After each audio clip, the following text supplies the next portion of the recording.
Let us then turn to agenda item 5E, putting countries at the center in the WHO European region.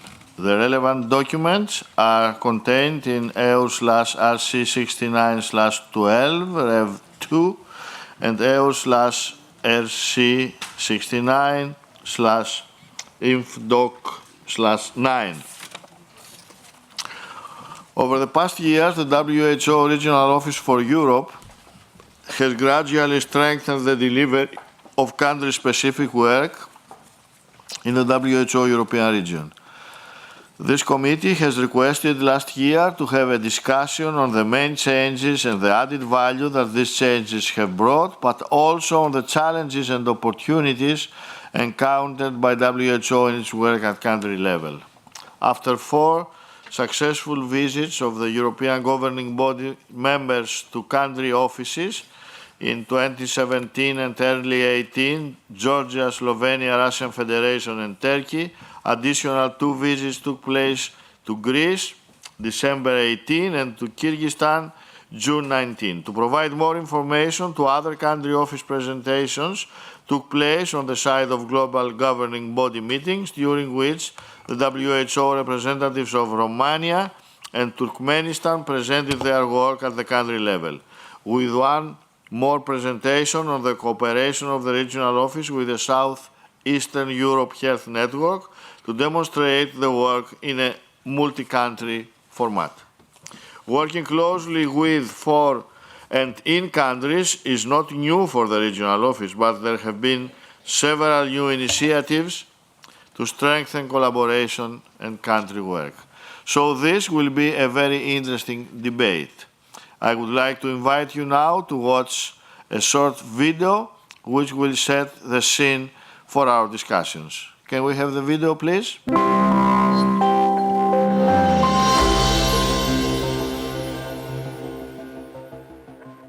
The focus on the country is actually what we needed here in the country, on the front line, I would say. WHO can dramatically improve people's health across the world over the next 5 years. Our entry point for this is the 13th General Programme of Work, or GPW 13. The GPW 13 gives us a unique opportunity to improve the health and health outcomes of the population worldwide and also to reduce the inequities. And as the GPW 13 focuses on the countries, we have to do it together with the countries because the results have to be joint results. GPW 13 is based on the Sustainable Development Goals, our call to action by countries, and health is one of the major goals. Although WHO needed to change the way it worked with countries, WHO Europe has been country-focused for years. At the beginning of my mandate, I was determined to improve the health status, health outcomes of the population in the European region, and particularly to reduce the inequities. And I knew that this needed interconnected policies, and we had to develop a unified European policy framework which supports these initiatives. So this is how the idea of Health 2020 came about. And with this, we also contributed to the development of the SDG agenda and greatly contributed to the implementation of the SDG targets, because we started a couple of years earlier through the Health 2020. So by the time SDGs came, we have already achieved certain results. I have worked with WHO for over 15 years and in several countries throughout the region. Over the years, the regional office introduced many changes that placed more emphasis on countries. Not just the work we do in countries, but also work with and for countries. For this to happen, it was important that WHO took into consideration the capacity of our own teams, but also our counterparts at the ground level, and also encouraged the member states to contribute to this joint venture. We have worked closer together, and the results were and still remain obvious. And thank you very much for highlighting the values of WHO when we talk about health. WHO work in countries was highly dependent on the capacity and knowledge of staff in regional office and HQ in Geneva. But Euro had this belief that work for countries was best done in the countries. In this sense, training and capacity building was imperative, not only of our staff, but of key stakeholders in our member states. And as resources are scarce, we became innovative. The ambassador has arrived. Networks are vital for using existing resources in one country to support other countries in tackling priority health issues. Networks such as the Small Countries Initiative. The WHO's More Countries Initiative provides a platform for European countries with less than 2 million people for exchanging their practices in implementing Health 2020.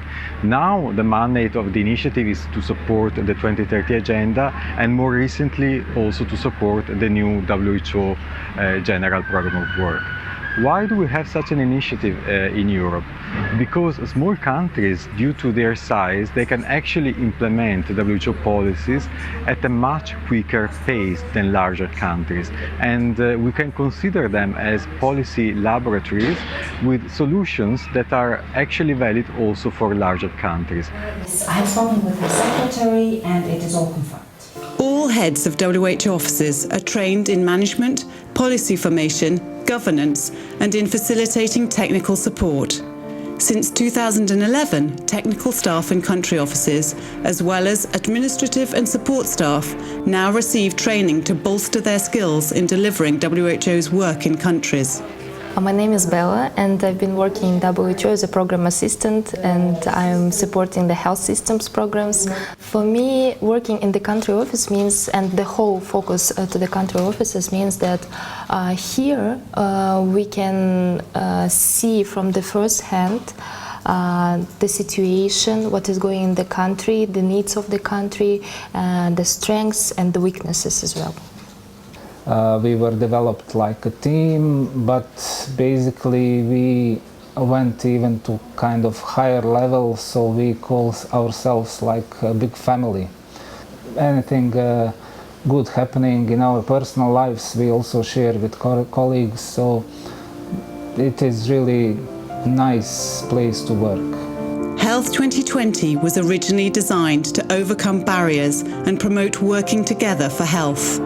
Today, it still provides a vision for the regional office. Now, GPW 13 and the SDGs are setting the direction. We are well placed to deliver on our commitment. Better health for all.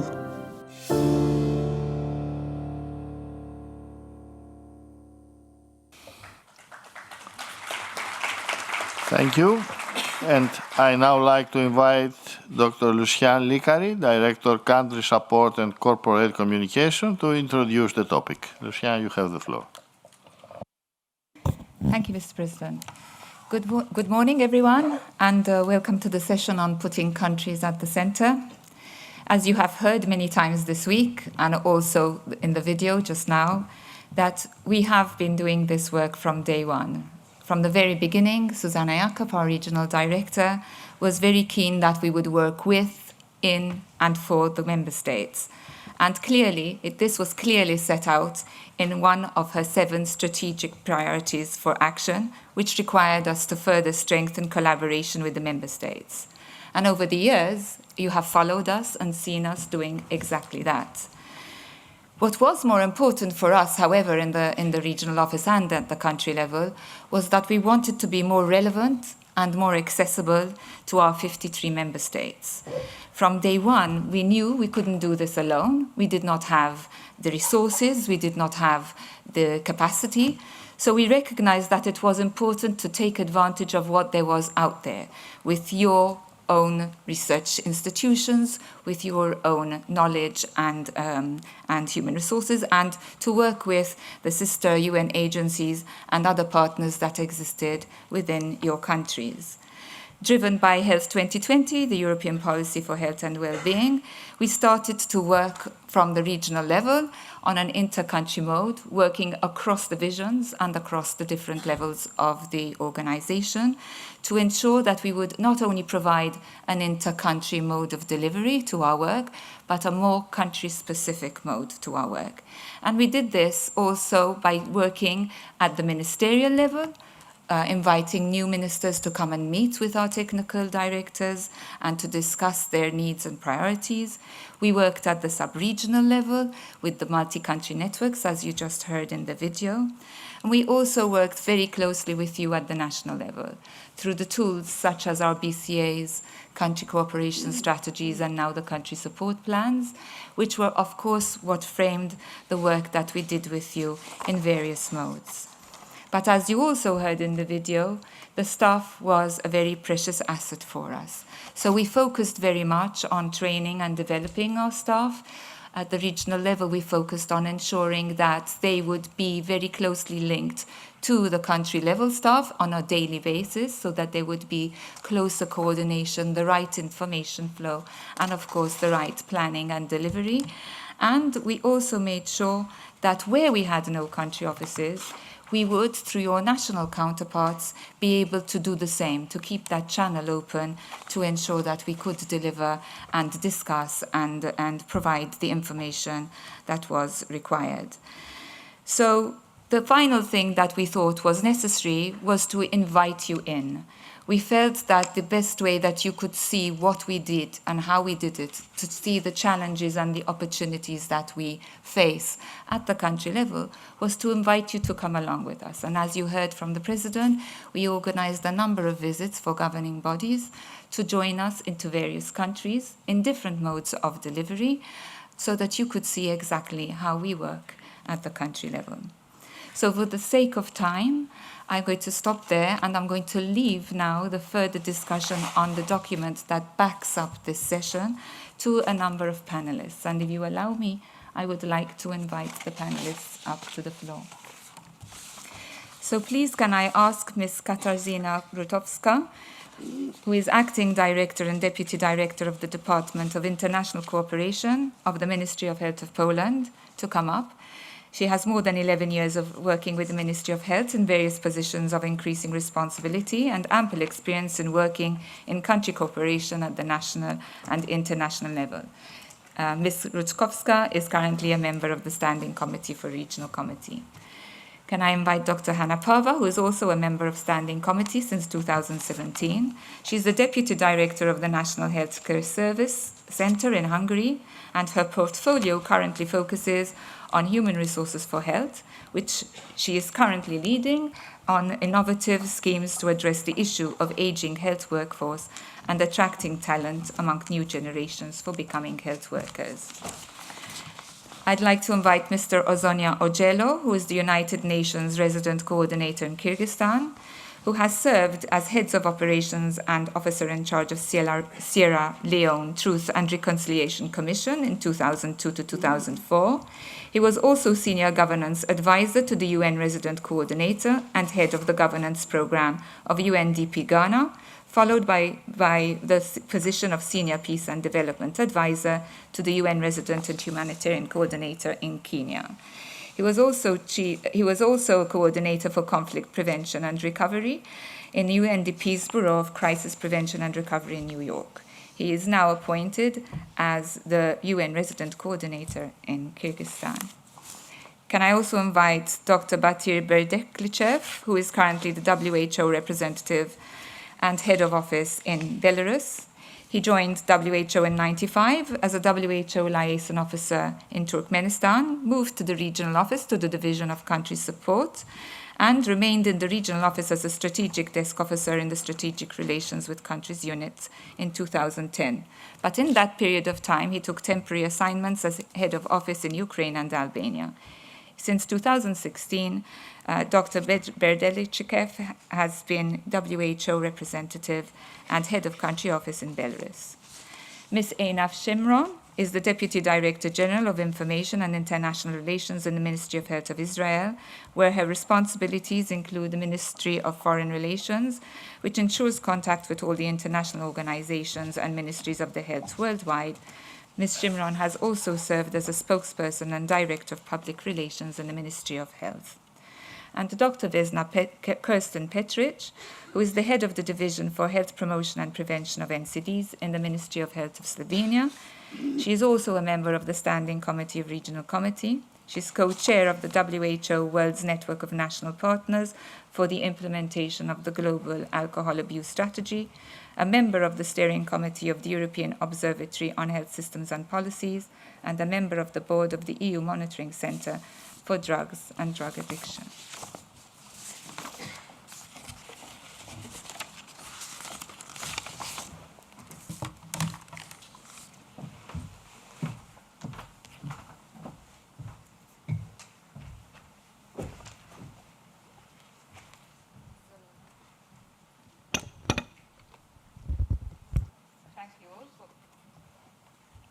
Thank you all for accepting to be on this panel, and it's a pleasure to have you here. We do believe that this is a way in which we can demonstrate the work that we have done at country level from your angle. And we wanted in particular to highlight the various aspects of the paper that you have in front of you through the panelists we have here today. So I'd like to start with you, Katarzyna. I know that you were with us recently on our visit to Kyrgyzstan, where you had the opportunity to meet with our country office staff. You had the opportunity to meet with governmental institutions.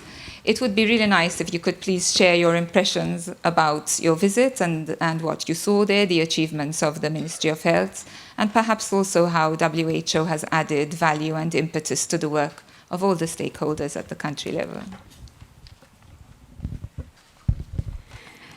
Thank you, Lucienne. In my short report, or as you said, impression on the visit, I would like to focus on three things. First, on how the added value of WHO at the country level can be built through a country office that is well structured and adjusted to the country needs. Second, on the role of the WHO representative. And third, on the extremely challenging task to coordinate the donor activities in health.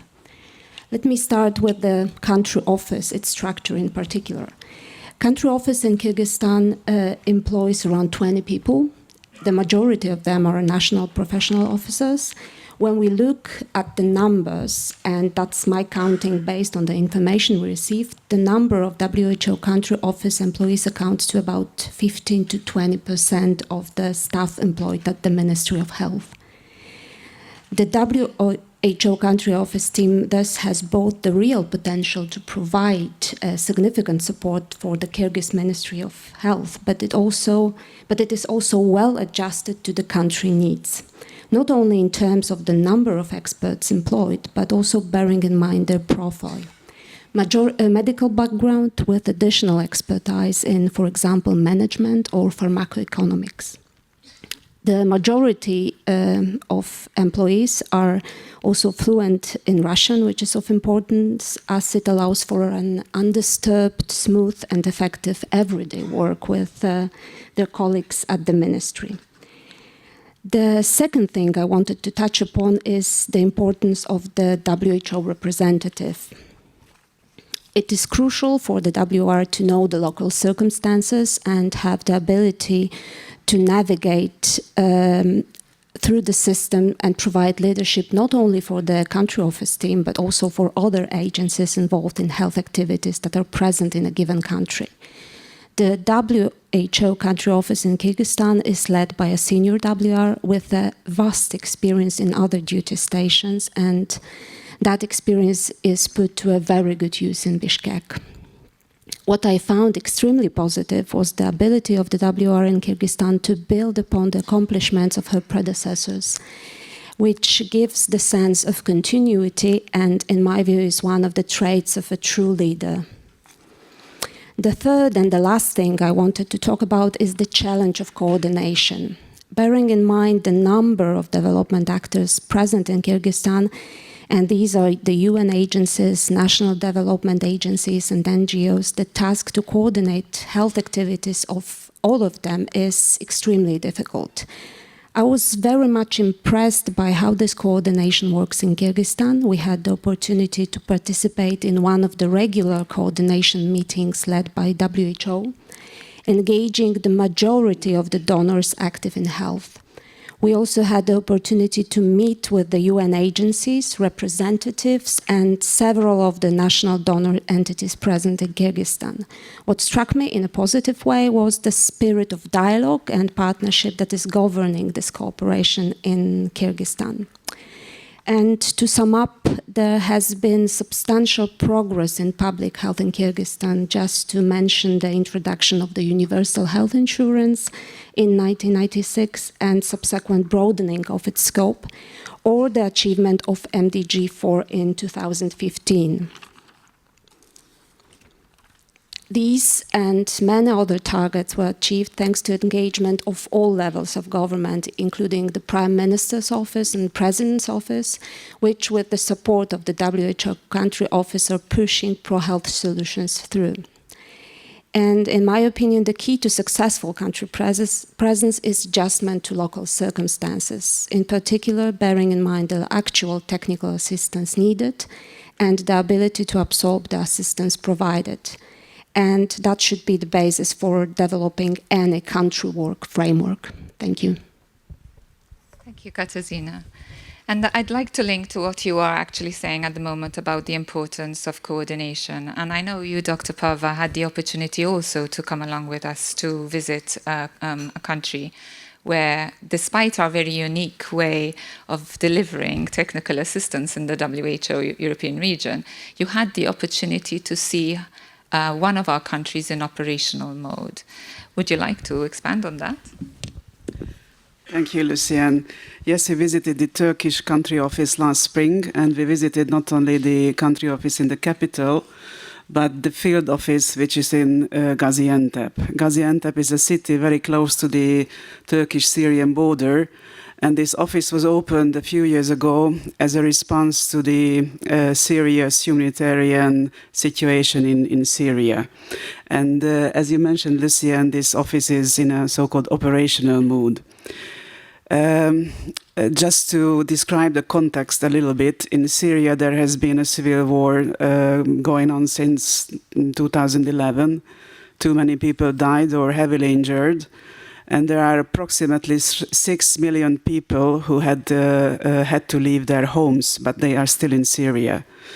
The northern part of Syria, basically, it's a kind of no man's land. There's no public administration, no Ministry of Health, no organized healthcare system. So it's a very challenging and politically very sensitive situation, which is constantly changing.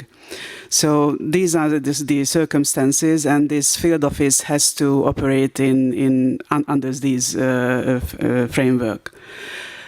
So the main goal of this field office is to promote and to help these people, to help them to get access to healthcare, to the very basic needs should be given to them.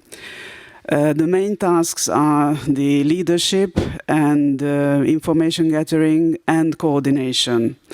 The field office coordinates approximately 70 health actors which are on the field there, NGOs, civil organizations, volunteers, other agencies. And through these health actors can this field office provide some health operations there, which are focusing mainly on immunization children in the northern part of Syria, and provide health services at primary and secondary level, emergency services, as well as mental health services. So it's a very complex situation and very complex tasks.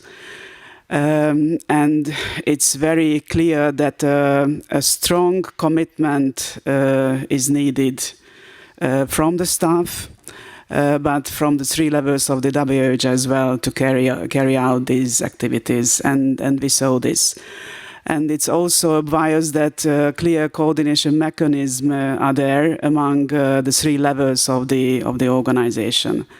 But there is another very special feature there, namely that this field office has to cooperate with other country offices, other health hubs, which are operating there and operate some humanitarian actions.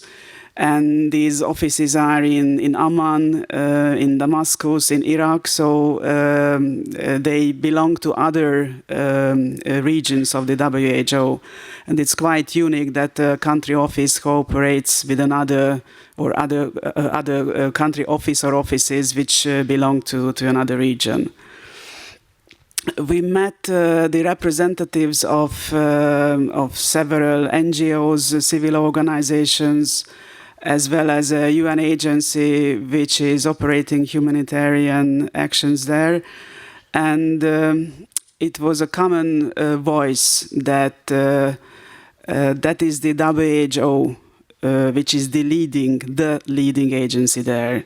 And it's really highly respected, and when we heard that they are acting on a very, very professional level.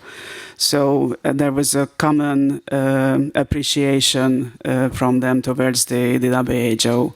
And I also like to express my appreciation to the staff there and thank them what they are doing there. Thank you. Thank you, Dr. Bava. And indeed, you stressed also the role of the country office and indeed the WR in being a person to coordinate across sectors, across regions, and also across other partners and agencies. And that brings me to you, Mr. Ogella, because you, as a resident coordinator, have now the role of coordinating all the UN sister agencies at the country level. You are a newly appointed UNRC in the UN Development System Reform, and I'm sure that you have a very exciting task in this early stage, because the implementation of the reform still has some challenges, but also provides you with a few opportunities. I think we would be very interested to hear your experience as the UNRC in Kyrgyzstan, but also how you, as a new UNRC, are dealing with these challenges of bringing together UN agencies such as WHO, that is a specialized technical agency, and how you can ensure that you also take advantage of the opportunities in partnership with all the agencies that you lead. Thank you very much, Dr. Likari, and my deep appreciation to the Regional Director for the kind invitation. Excellencies, ladies and gentlemen, good morning. I first would like to acknowledge the presence of the Deputy Minister of Health of the Kyrgyz Republic, Dr. Ekimbev Chichebeva, for the very excellent partnership and collaboration that exists between the UN country team and the government and people of the Kyrgyz Republic. WHO is one of the key UN agencies in the country, and it is the co-chair of the UN Development Assistance Outcome Results Group on Health, Education and Nutrition. It is also the chair of the UN Country Team Communications Group and played an instrumental role in the finalization of our communication strategy, but also in the development of a UN Country Team Action Plan on the Sustainable Development Goals in terms of the support we offer to national authorities and counterparts. The leadership role of WHO within the country team and with the Development Partners Coordination Council, which I co-chair, has been fully appreciated and acknowledged by all. And I think the first speaker mentioned how this is highly valued by all the partners, which resulted in a successful collaboration with the Ministry of Health and national authorities in the development of a National Health Strategy 2030. And WHO now leads the mobilization of international support towards the implementation of that strategy. In the context of the World Nomad Games, this is the most famous cultural event that unites all the Turkic-speaking countries of the world. WHO was instrumental in supporting national consultations that resulted in declaring the 2018 World Nomad Games that was held in Isikul in the Kyrgyz Republic tobacco and alcohol-free. That was no mean achievement. But also we recognize that with the significant disaster, climate and other risks to which the Kyrgyz Republic is exposed, WHO is leading international support in national capacity building in responding to health emergencies. It's organized many trainings and simulation exercises across all branches of government and society so as to ensure event readiness across board. These results, among others, I would argue, are possible because of Dr. Tedros' vision as captured in his 2018 report. I quote, WHO reform processes, including transformation agenda and implementation of the United Nations Development System reform, end of quote. I think that that report manifests one of the strongest endorsements of the principles behind the UN Development System reform, and therefore provides motivation for resident coordinators, but also UN country teams on the direction to which the country teams should follow. But it also shows that the WHO's leadership, we hold its country-level leadership accountable for delivering on the UN common results. So I would therefore propose that encouragement by member states to the leadership of other UN agencies to demonstrate similar commitments in practical terms as WHO has done will be a very strong message that member states are fully behind operationalizing the UN development system reform. I will further suggest that the language and practices of UN country team agencies is beginning to change significantly in favor of the UN development system reform outcomes. Agencies are increasingly sharing information, consulting each other on programming opportunities, and working more in tandem in deploying capacity development support to national counterpart institutions.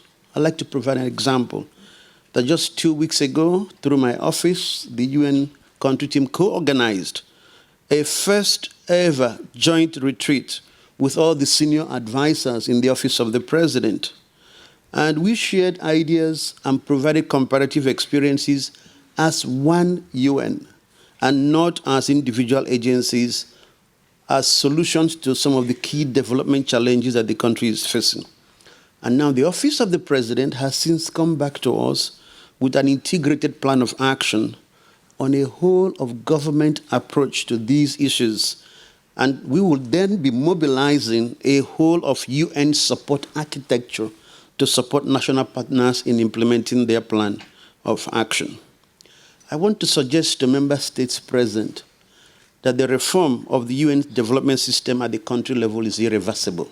There's significant progress I can talk about during the question and answer session. But I'd like to suggest to member states that the process and the results could be accelerated significantly if member states also assured more financial stability to the coordination function at the country level. Second, given the interdependence and indivisibility of the SDGs, impact is only guaranteed and sustainable when the UN development system works together in a coherent and integrated way, according to agency mandates and the UN Sustainable Development Cooperation Framework. The truth, unfortunately, is that most agency accountability and reward systems still privilege actions that advance agency resource mobilization according to agency priorities and needs.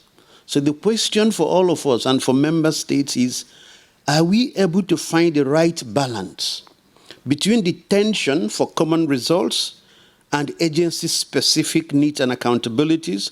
Because when we are able to do so, this will make a massive difference on how the UN system can more effectively support the national development agenda.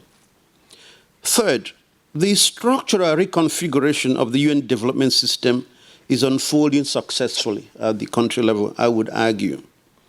An investment in leadership capacity development for resident coordinators, but also for the leadership of the agency's funds and programs aligned to the UN Mutual Accountability Framework will underpin the big mental shifts that are required for the transformation of how the UN system supports member states in their national development agenda. Because the key accountability framework is the UN country team. The resident coordinator is just a leader who inspires and mobilizes everyone else towards the development of that strategic agenda. And absent these mental shifts, you're going to have a mixed bag of results where some agencies are much more in tune with what the member states want in terms of the reforms, and other agencies are coming well behind. So finally, I'd like to conclude by congratulating Madam Regional Director and the leadership of WHO for the new office architecture that we have in the Kyrgyz Republic. It is a standard building. It's not a fancy structure. But the difference is how the office is structured responds to the UN strategy on mental health, but also to a health-conscious approach to work environment. And I want to inform you that many agencies prefer to organize their meetings at the WHO conference room than at the UN House conference room. So my hope is that through our member states, we can challenge other UN agencies' leadership to copy the model of this new WHO office architecture and suggest that they make it mandatory for all the UN offices. Because at the end of the day, it's important to give full meaning to the standard UN statement that our staff are our biggest investment in the development support agenda of the UN system to member states. Thank you for your attention. Thank you, Mr. Jello. And that links very nicely to this morning's session on transformation and culture change and the importance and relevance of staff. And on that note, I also come to a very important staff member, if I may put it that way. We have always said that the staff are our most important and relevant asset in putting countries at the center and in our country work. And all our achievements at the country level are usually possible due to committed and dedicated leaders that we have at the country level. So I'd like to ask Batir, Dr. Berti Lichikev, I'm sorry if I keep pronouncing your surname wrongly. I know that for many, many years you have been working at different levels on country work. You've worked in many countries, as I introduced you, as a head of office, but you've also seen the country-specific work from the regional level. You've been one of the staff members that has not only been trained, but has been part of the rotation and mobility. And I just was interested to hear from you how you feel that all of this support that you've received throughout these many years and all this change in your career, how you feel that it has prepared you for your current role as a WHO representative, and maybe also where you see it can take you in the future. Thank you, Lucian. Answering to your question, I first of all would like to stress how significantly the nature and volume of country-specific work in the European region has changed since we first got country offices opened more than 20 years ago. At that time, I remember they were called liaison officers. The role of WHO representatives has changed accordingly with much higher expectations in terms of our professional capacity and skills. Country work, as you heard already today, requires broad knowledge of public health, but also good managerial and communication skills. One should also know very well the organization itself, how it's designed, its main corporate priorities. At the same time, it is important to understand the broader context of WHO being part of UN system. And I'm sitting next to UN resident coordinator. I have to say that at the country level, particularly with UN presence, we increasingly work in a coordinated manner as one UN in the light of ongoing UN reform and transformation. From the other hand, member states also constantly facing numerous and various public health challenges, from demographic changes to the effects of climate change. And it is crucially important that WHO representative is capable of providing necessary technical assistance or capable of mobilizing existing expertise from all levels of the organization and also resources. These days, to become WHO representative, sorry for this abbreviation I use, one should go through the very comprehensive and rigorous assessment process, which is led by headquarters. But nevertheless, you cannot be trained and qualified once and forever and be prepared for all situations and challenges.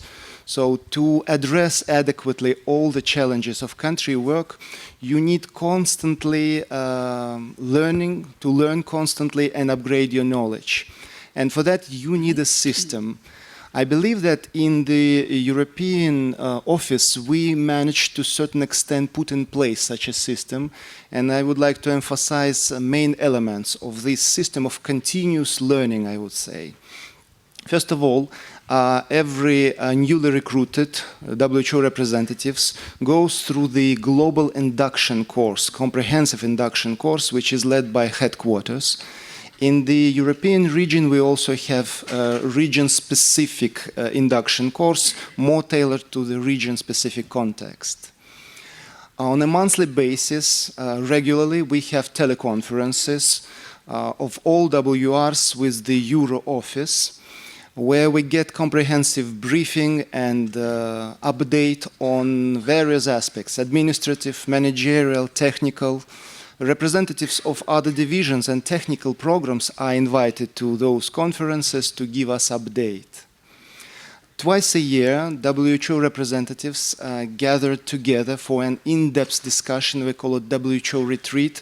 And the next one would be right after the regional committee ends, so this Friday we would do that. We usually use this opportunity of retreats for trainings. And on my mind, during these years, myself and my colleagues, we were through a number of trainings on various topics, from health systems, health financing, non-communicable diseases, emergencies, communication skills, resource mobilization and partnership, health diplomacy. The list is not exhaustive and it can be continued. Additionally, all of us have access to online materials, training materials and courses through online iLearn platform. And recently we all went through the compulsory training courses on prevention of harassment and cybersecurity, for example.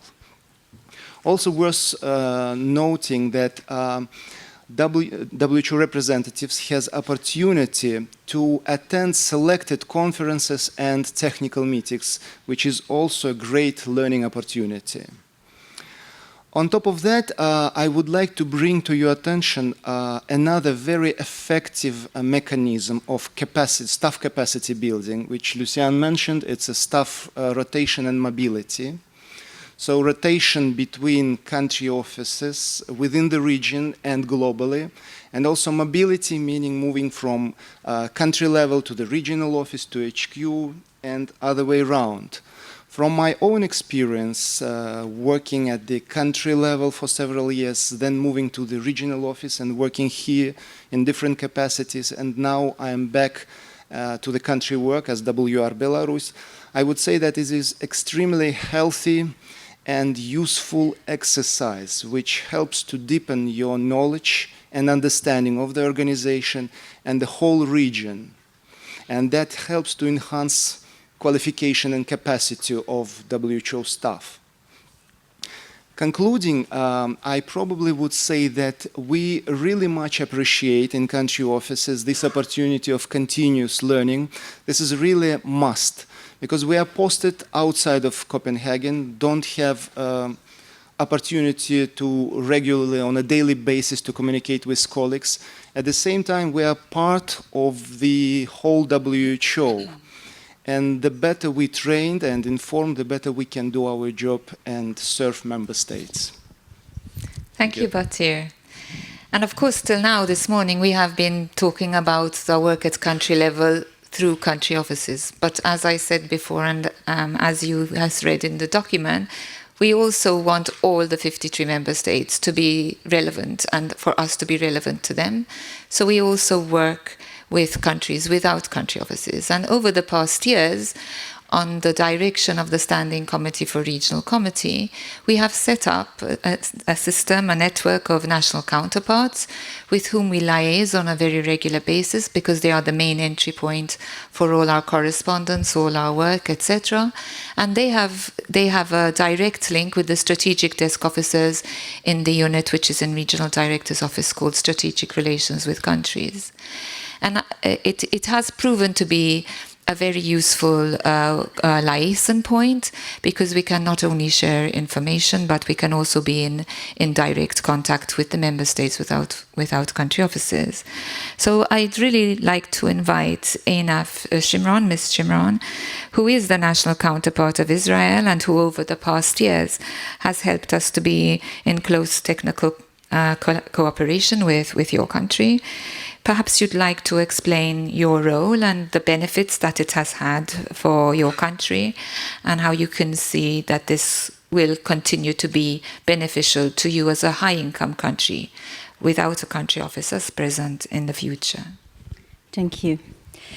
My role as a national counterpart has benefited my country as well as other countries, thanks to 3 points. The first one is as a counterpart, I am exposed to all the relevant information coming from WHO. Second, I'm familiar with our local health system and health status. Third point, I have professional connection with counterparts from other countries. So I'm actually serving as a junction for information, sharing a huge bridge. Thanks to that, it's strengthened our ability as a country to cooperate between Israel's professionals, WHO, and other countries related to issues like personalized medicine, like digital health, genomics, public health, emergency preparedness, and so on. Thanks to that cooperation, we held a variety of international health meetings. For example, following the increase in life expectancy, we led a reform of aging in order to prepare healthcare system, including the use of digital health tools. Since aging has many consequences, such as increase of chronic diseases, hospitalization spaces and beds, and prevention of aging-related morbidity, last year with WHO, we gathered many experts together in Tel Aviv. We shared our experience and knowledge from several countries and learned a lot from each other. The same in the field of emergency preparedness. Sharing knowledge increases tremendously our skills and impact. The second level is the CCS. 2 days ago, we signed a country cooperation strategy for the next 6 years with WHO, thanks to DG and RD. The CCS has identified 4 strategic. First, e-health innovation as a tool for increasing the accessibility and quality of medical services. Second, improve quality of life course, focusing on non-communicable and communicable diseases, personalized medicine, and genomics. Third, advance emergency preparedness and response. 4, strengthen the role of Israel in global health. So, this CCS facilitates Israel to contribute our experience in those aspects to deliver WHO's mandate and mission, particularly the $3 billion target set out in the WHO General Program of Work.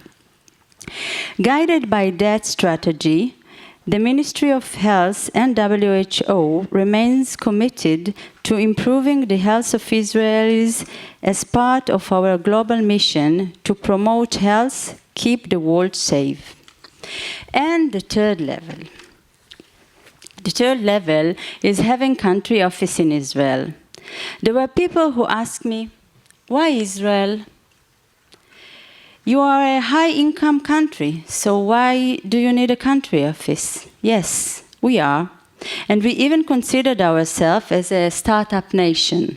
So, well, I can just tell you that since we have Dr. Luigi as the WHO representative in Tel Aviv, we made a huge step in cooperations, including digital health, emergency preparedness, and different aspects of public health. The WHO representative in Israel opened the gates for cooperations with other countries. It is a win-win situation, and now I can recommend to those who ask why a high-income country like Israel needs an office. Well, at the end, I believe in people. I believe in people who meet each other, not email meeting, not applications meeting, and not WhatsApp meeting. I believe in smile who meet smile, people who meet people, and that's the way we can change the world a little bit. So thank you so much. Thank you, Einaf. And yes, you do have the presence of Dr. Luigi Migliorini as the special representative of our regional director, who is working with you on the basis of the country cooperation strategy towards opening a country office. And we're looking very much forward to that. But I'd like to turn to Vesna now, because you have been a very eager and vocal supporter of having country offices in high-income countries. You yourself have been also hosting us to see how, even though small and a high-income country, we can still achieve many gains in collaboration with a country office. So it would be very interesting to hear from you, as the chair of the subgroup of putting countries at the center, what you see the benefits are in having the high income and having a country office in your country. But also we would like to hear from you what the subgroup proposes as an alternative for countries without country offices, what we can continue to take forward to ensure a more close relationship with the high income countries that don't have country offices, things that we have discussed in the subgroup that of course we need to take forward under the new RD Elect. Thank you, Lucienne, for these two questions. Answering the first one, I would need to share with you that I have been sitting in this committee long enough, since 1998, I think, so long enough to remember that we have always raised this issue. Are we investing in country work in most optimal way? And it's natural that we have also done this now most recently. You ask me why Slovenia would like to have an office like this.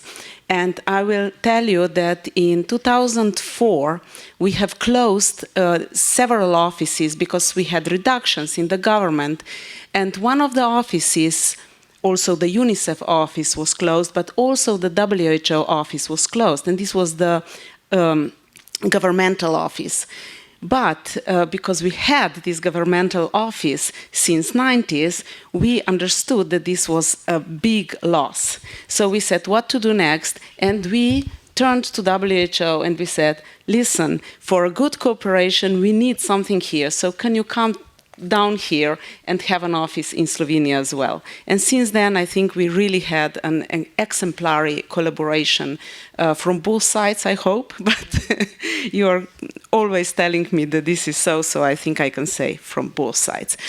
And now I'm going to go to the second question. When you, of course, I started with saying that this was always consideration from member state sides. Is this done right or not? And so, of course, when I entered the standing committee, we also discussed this and we agreed that we have to establish a working group and start looking at it and perhaps at the end have some suggestions how to go forward. And what I'm not going to repeat everything that has been said, what was seen during the missions, but let me say two things that we discovered when we were at the missions, that many things that we were thinking of that they should be there, they already existed when we came to those countries that we visited. We were very surprised, and it was mentioned already, how well the cooperation with stakeholders, other partners, ministries, even parliaments has been done, and the NGOs. I can say all the partners in all of the countries were covered, and this was really impressive, because I myself was thinking, oh, this is something we should improve. But when I entered the countries, I could clearly see it's already there. So what we also have seen, and this is on the other side, that there is a great diversity between the countries. And it is, the diversity goes into the context, it goes into the needs of the countries, capacities of the countries, but also ways of working. It's not just that, it's also ways of working. And we have seen also that there are different modalities how the office, the WHO, can work with the countries. So different contexts, different diversity of the countries, but also different modalities of work. For example, if there are emergencies, there is very specific way of working. But there can also be technical support in many different areas. And for example, in my country, we are very proud of it. And we want to share this with, as you call them, developed countries. We are all developing, by the way, but okay, developed countries. This is how to generate resources, not only at the country level, but from several countries together with WHO to innovate for those things that we have no answers yet. And we are innovating together with you. And I can show you a couple of things here. You can have a closer look later, that we have done together with WHO in the field of equity, in the field of strengthening primary health care. And these are all things that we can share with others. And this is also very important. It's not just for the country, it's for sharing with other countries and developing it very often some countries together. So this was another thing that was obvious. And then I'll go to flexibility of country offices. It was amazing how people there and representatives there are flexible and how innovative they are in their approaches, but also high professionalism and such high motivation of these people. You have heard about the training, how they are enduring all the trainings all the time, but this actually results in really high professionalism and high motivation. And we should not underestimate this. This is so important for our organization, WHO, to function in the countries well. So now I'm going to turn into discussions. We later on, when we found everything within the missions, we found all these facts. We were, of course, challenged to now figure it out what could be done even better. And there it was, we were thinking of importance also not looking only at the one country, but looking also at many countries together with some issue that they have. And for example, I'm here referring to initiatives which are networks, like small country initiative. Small country initiative is, for example, something new that would need a lot of backup, but in fact is also country support, if you think of it. And I'm going to, because I see we should conclude. I can see the people being nervous. Well, I will go fast read. We thought of two initiatives that could contribute to even closer work from the country, with the country and with the WHO. One of those things were WHO, we called it WHO ambassadors. These are not the real ambassadors, so nobody should be worried. But these are people, senior people that have worked with WHO or have worked in countries also with WHO. So some senior retired people who are already there. We just don't talk about them and we don't use them systematically, but we could do this because these people are really in favor of WHO works and they can promote WHO work, but at the same time they can also, they are very beneficial in forming WHO of the sentiment. These are really senior people which know what is going on in the countries. So that was one thing we were thinking of. The other thing was multi-country duty stations with strategic desk officers. What are we thinking of here? It is about specific areas that we want to cover in several countries. But we don't want to develop several new offices, and these are technical areas. And there were several pilots already done in specifically within the area of emergency. And I'm not going into the detail here, but it looks like this is actually reducing burden and contributing with making it more practical, working with several countries and using less resources. So the last thing I would like to share here is that we also thought of how we could better support new administrations that are coming to the ministry when we are changing the governments. And we were thinking, yes, of course, they have the ministers, the new administrations can always come to Copenhagen and, you know, they are briefed and all this. But we can also have some tools for them, and we can start thinking how we could support them with some information at their start, how they could use WHO better, because very often they have even no time to come to Copenhagen.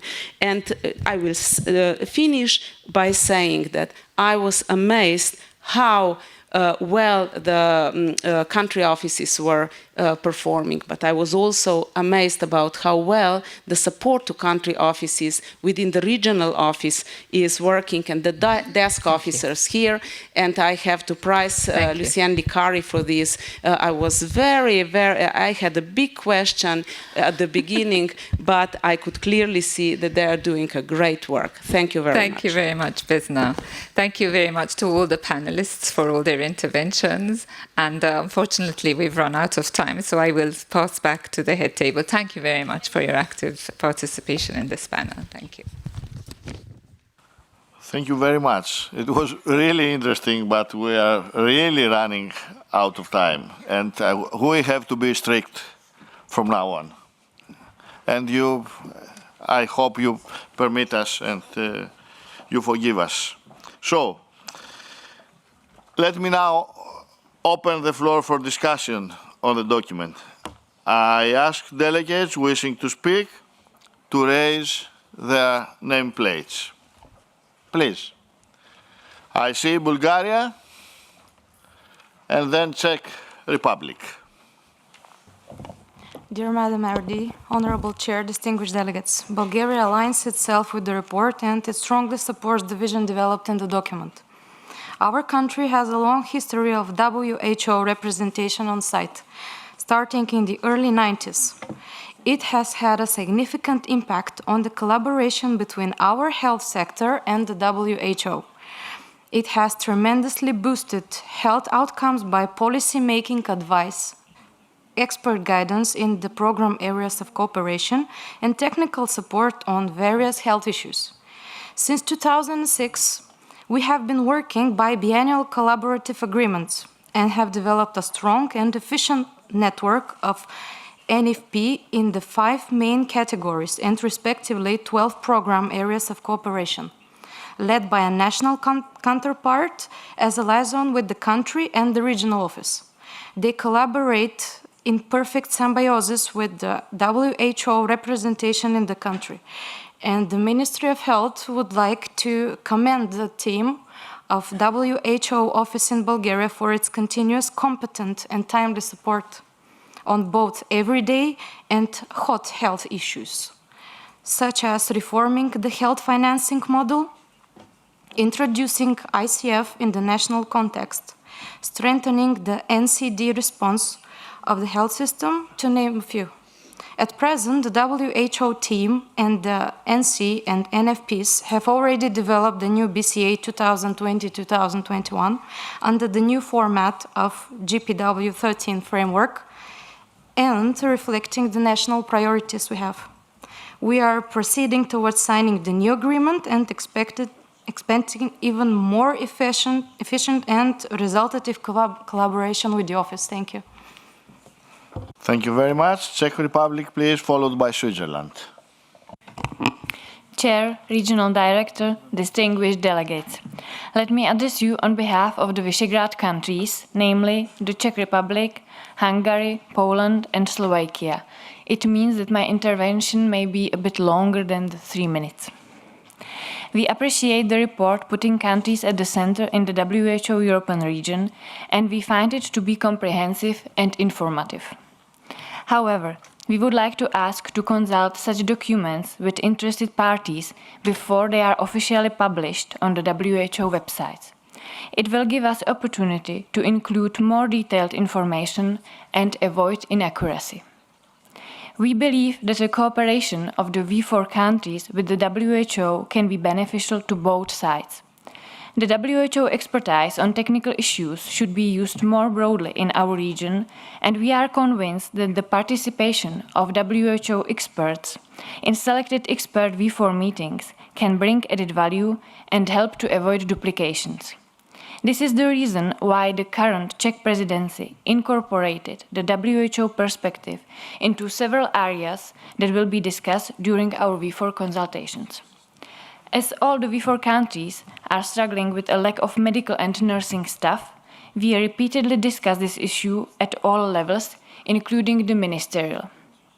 At the expert meeting dealing with human resources in the health sector, we were happy to learn more about strengthening nursing for integrated care based on WHO expert knowledge tailored for V4 specific circumstances.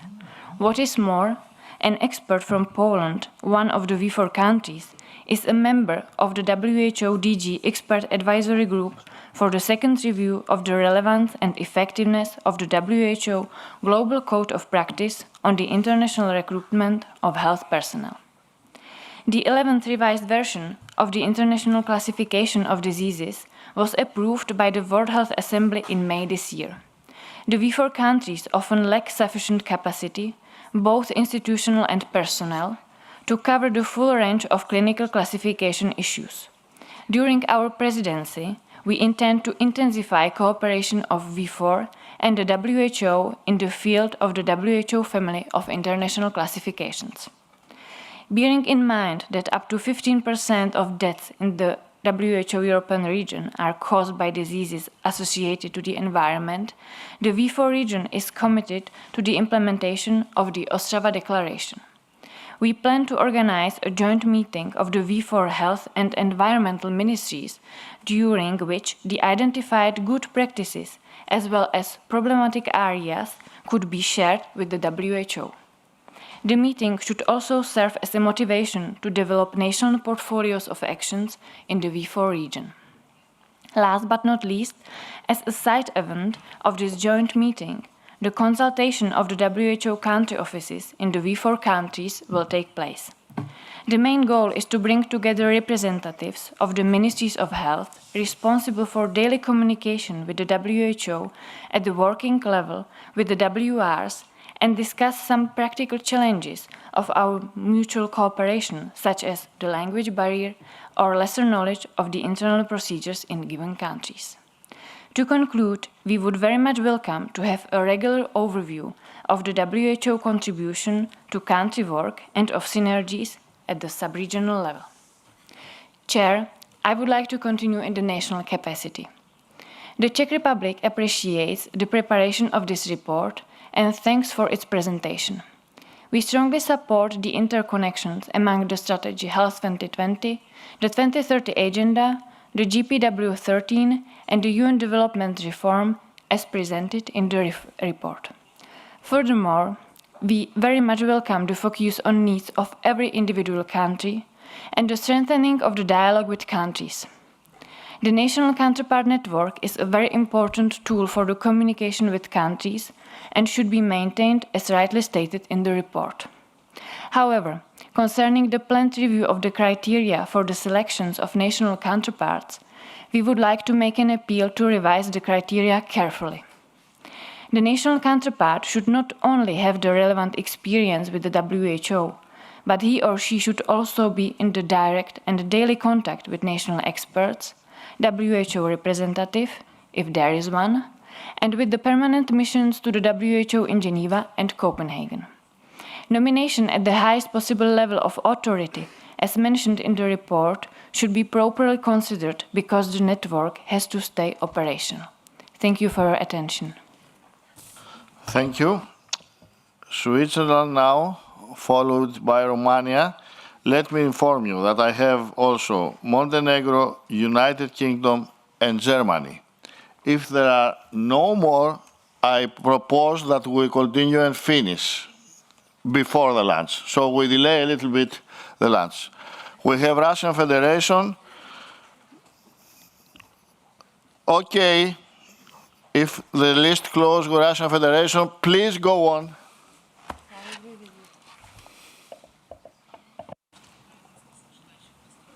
Madame la directrice régionale, la Suisse vous remercie de votre rapport sur le renforcement des activités dans les pays de la région européenne. Nous saluons la collaboration de l'OMS Europe au niveau subrégional, que ce soit au sein de la communauté des États indépendants, la Commission économique eurasiatique ou encore la Commission européenne et ses institutions, ainsi que les centres collaborateurs de l'OMS. La directrice générale Anne Muchet a souligné ce matin l'importance de collaborer plus étroitement en matière de sécurité sanitaire, et ce, en particulier à travers l'échange d'informations cruciales entre États. Ce n'est qu'ainsi que nous serons tous en mesure de répondre correctement aux défis affectant nos populations respectives. La Suisse vous félicite également de la participation au groupe thématique, au groupe de résultats des Nations Unies sur la santé, dans 22 États membres de la région. En vue de la pleine mise en œuvre de la réforme des Nations Unies et du nouveau système des coordinateurs résidents, la Suisse est de l'avis que les instruments stratégiques avec les pays, notamment les stratégies de coopération et les accords biennaux de collaboration, devraient être harmonisés et alignés sur le plan cadre des Nations Unies pour le développement. En parallèle, la Suisse reste très intéressée à l'orientation de la coopération stratégique avec les États membres que l'OMS envisage dans le futur et est prête à travailler avec les divisions respectives à ce sujet. Je vous remercie. Thank you very much. Romania, please, followed by Montenegro. Thank you. Very brief, because the time is short. So Romania fully supports the report of the regional director, and we thank for the evolution of the regional committee in the last 10 years. On the other hand, we want to mention that in Romania,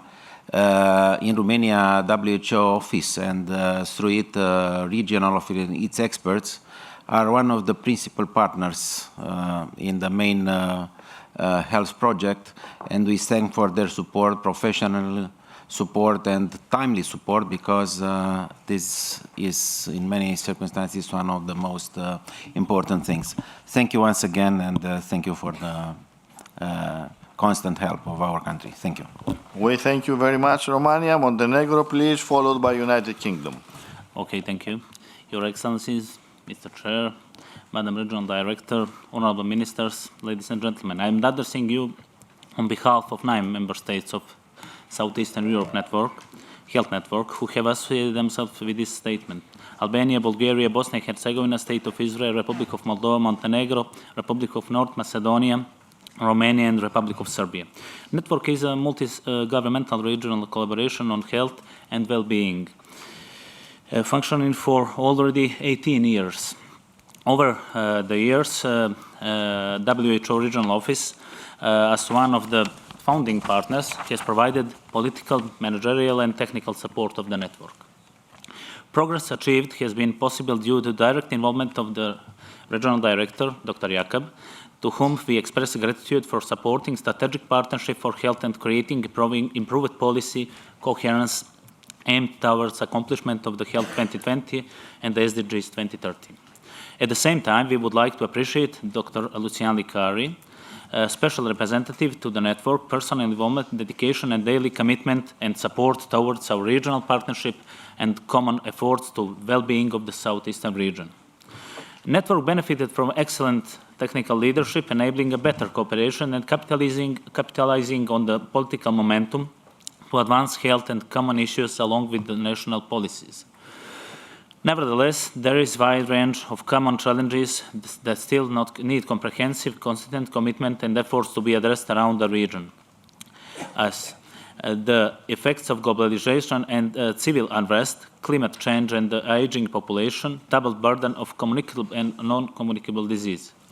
There is still a clear need to tackle the wide health gap between social groups, to address the health issues facing vulnerable populations, and to tackle the variation in health status between and within all countries.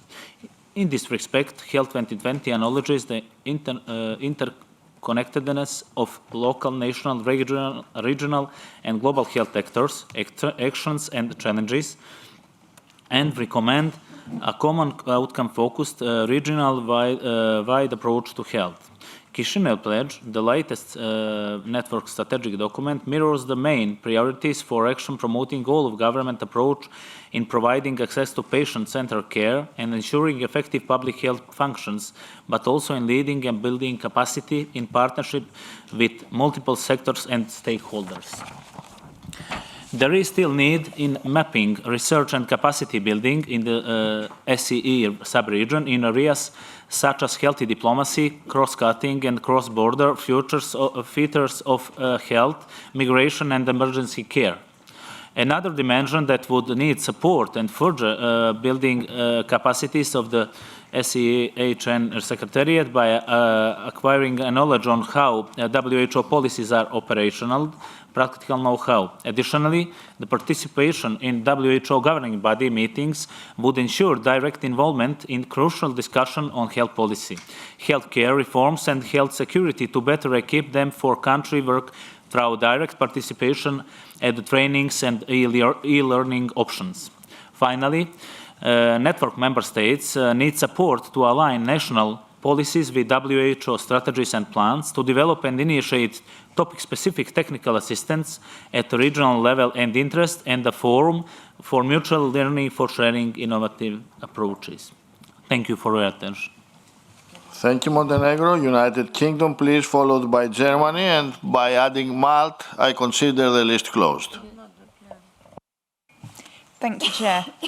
The UK fully supports the shift in focus to delivery at country level, as well as the resulting shift in funding, and this is clearly key to ensuring that WHO work has impact on the ground.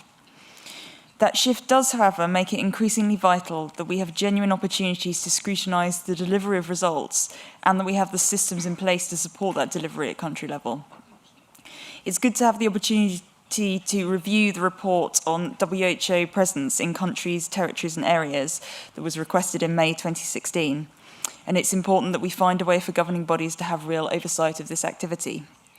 We would still be keen to have this discussion at the Executive Board via the PBAC, as was also proposed in the 2016 decision. The country visits are a welcome addition to governance at European and global level, and it was really interesting to hear the feedback from the panel on the trips that they've been on. But they are not the whole answer to transparency and accountability, and so we think this needs some further discussion. Turning to the report on the European Office's activity and thinking on putting countries at the centre, we welcome this document. Not only is it good to see initiatives to improve the consistency of WRs, but also some broader imaginative thinking about how WHO Europe can best deliver for its member states, including through network working, as has also come out a lot in the discussion today, and in multi-country hubs. This region demonstrates, perhaps more than most, that one-size solutions do not necessarily fit all.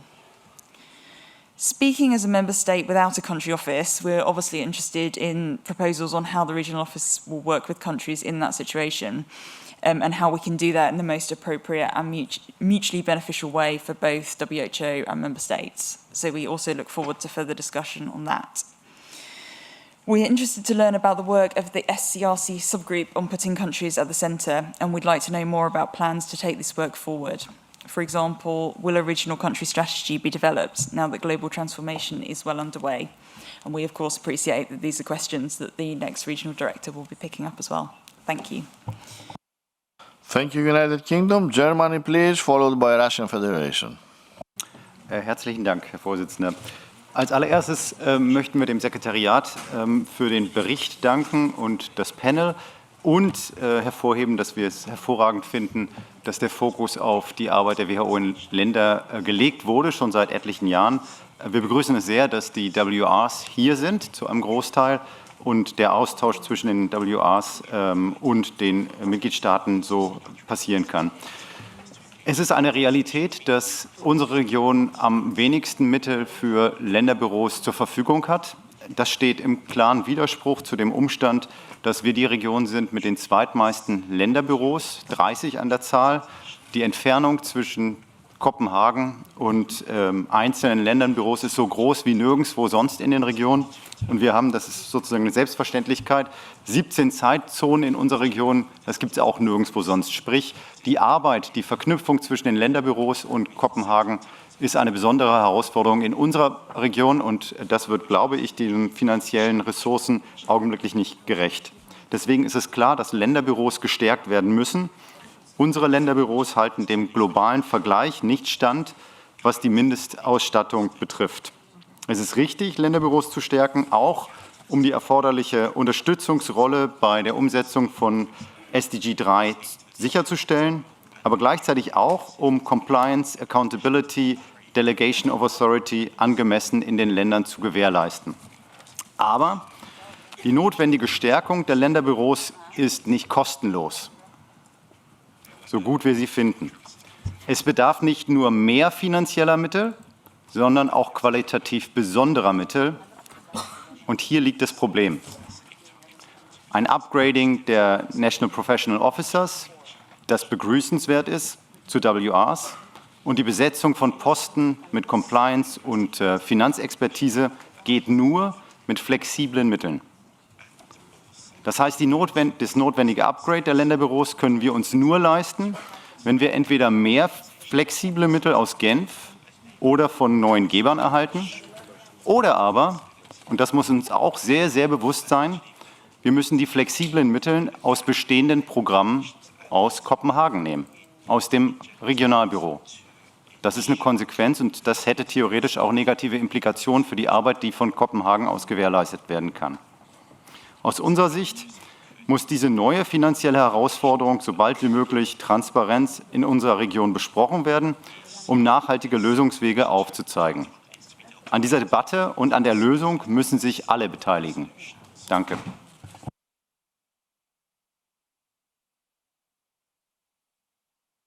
Thank you, Germany. Russian Federation, please, and we close with Malta. Спасибо, господин председатель. Российская Федерация благодарит секретариат за содержательный доклад и представленный обмен опытом. Также поддерживает работу организации в укреплении взаимодействия со странами. Мы отмечаем крайнюю значимость наличия представителей ВОС в стране, так как тесное ежедневное взаимодействие представителей страны и организации позволяет эффективно планировать, согласовывать и реализовывать взаимное сотрудничество в формате со страной, для страны и в стране. Россия выстраивает взаимодействие с ВОС на основе стратегии сотрудничества, плана действий по реализации сотрудничества, участия экспертов в рабочих органах организации, а также специально созданных двухсторонних тематических рабочих групп. Данный подход позволяет систематизировать и структурировать взаимное сотрудничество, а также в максимальной степени привлекать экспертный потенциал страны в пользу организации. Благодарим представителей ВОС в Российской Федерации, а также секретариат Европейского бюро ВОС за создание благоприятных условий плодотворного и эффективного сотрудничества. Спасибо. Thank you very much, Russian Federation. Malta, please. I'll be brief. Malta also appreciates the report on putting countries at the center of the WHO region.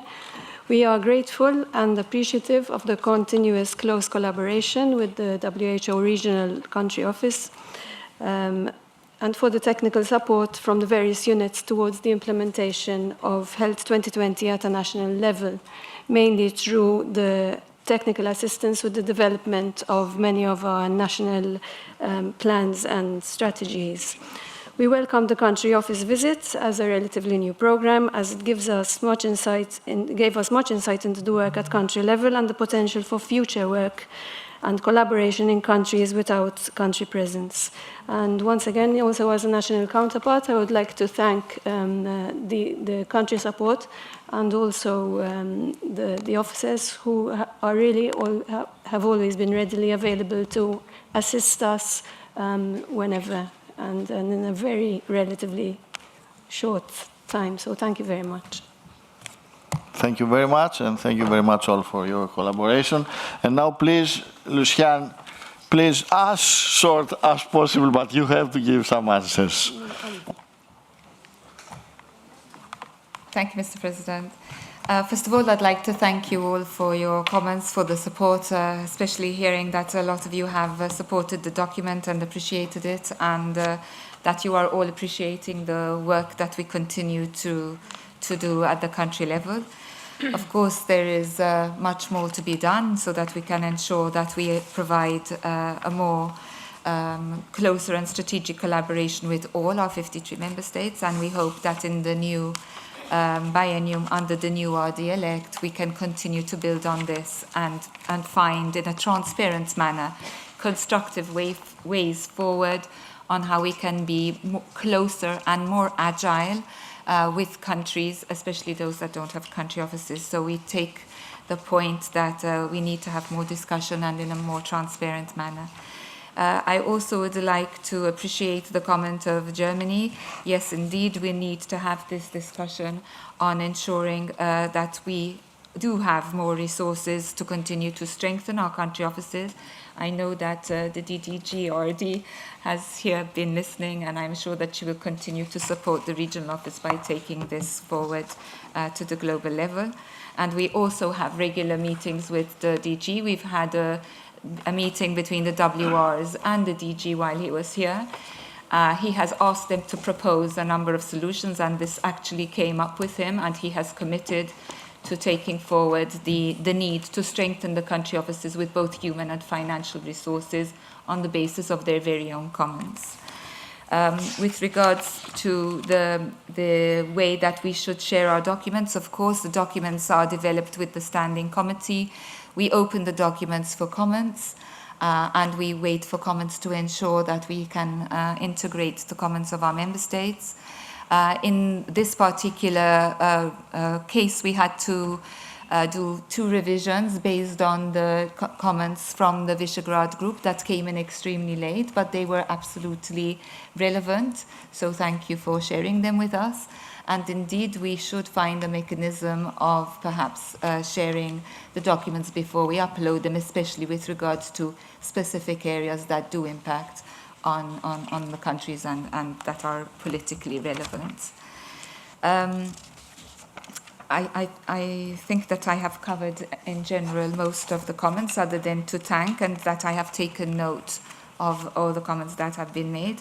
And I'd like to take this opportunity to thank all the WRs for all the work that they do, because we are actually making an impact at country level thanks to their hard work and their coordination and leadership.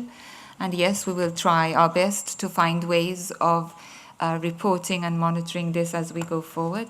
And of course, I'd like to thank our regional director and Deputy Director General for her guidance and support along all these years. Thank you, everyone. Thank you very much, Dr. Likari. Susanna, please. Just to add to what Lucian has said, that we fully realize that this discussion will not replace the discussions in the global governing bodies, but it will lead to that. And as the Director General has promised during the discussions in Geneva at the end of the last PBAC meeting, is that he will take forward country visits also globally.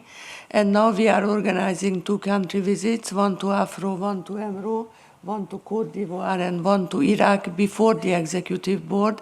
And we hope to organize a similar discussion, at least on the sidelines of the Executive Board, in an informal meeting to brief you on the outcome of these country visits.